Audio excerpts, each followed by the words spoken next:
হে প্ৰভাতীয়ে নিজৰ কৃপণ স্বামী কেনেকৈ শুদ্ধ পথলৈ আনিব তাৰ কাৰণে দিনে ৰাতিয়ে প্ৰভু নাৰায়ণৰ ওচৰত আৰাধনা কৰি আছে আৰু এদিনাখন পূজা কৰি আছে তাই বিপ্লৱ দেখা পায় হে প্ৰভাতীক চাই পাইছে অপ্ৰভাতীক চাই পাইছে হে প্ৰভাতী এইবোৰ কি কৰি আছ বন্ধ কৰ এইবোৰ পূজা পাতল তই কিয় কৰি আছ এই পূজা কৰাৰ নামত কিমান খৰচ হৈছে তই গম পাইছ এই তেল ধূপ নৈবেদ্য কৰ পৰা আহিছে সব মোৰ পকেটৰ পইচা বন্ধ কৰ বিপ্লৱ বোলে শুনা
যোৱা নাই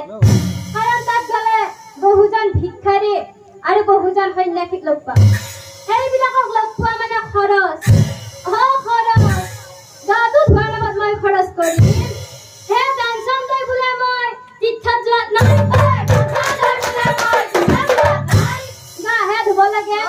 গাহে ধুব লাগে একেই পানী তাতে যি পানী আছে আমাৰ বস্তিৰ পাছফালে থকা তাতে একেই গতিকে বাৰীৰ পিছৰ পুখুৰী গা ধুম प्रभाते बोले स्वामी आना हवना आया जी तुम्हें मोर कथा नहीं बोलोगे बा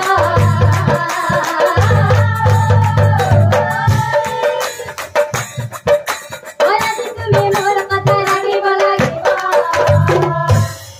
हे मोरन तो जे डांगर जुक लगाई दिले बे ताई बोले कथा राखबा लागे ताई कथा राखि जरि मोर प्रेम तीर्थ लई जा खरच আৰু যদি নাযাওঁ বেচেৰিয়ে মোক সদায় ভাত কেইটা যদি নাযাওঁ ৰাতিলে নিজে ভাত বনাই খাব লাগিব গলে হ'ব খৰচ নগলে ৰাতি নিজে ভাত বনাই খাব লাগিব ইমান দিনে মই ব্ৰাহ্মণীৰ কথা ৰখা নাই আজি বাৰু ব্ৰাহ্মণীৰ কথা ৰাখিমেই দেচোন হে ৰে ব্ৰাহ্মণী এইফালে তোৰ কথা পাতে মই প্ৰয়াগ তীৰ্থলৈ যাম সঁচা কিন্তু মই একলাই যাম তোক লগত লৈ নাযাওঁ কিয় জানা তোক লগত লৈ গেলে ক'ত কিমান খৰচ হয় তাৰ কোনো ঠিক নাই গতিকে একলাই যাম গাটো ধুম আৰু তাৰপিছত এতিয়া চাওকচোন ৰাইজসকল যায় দণ্ডত কথা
মানুহবিলাকো মোৰ দৰে একো একো যেন পাপি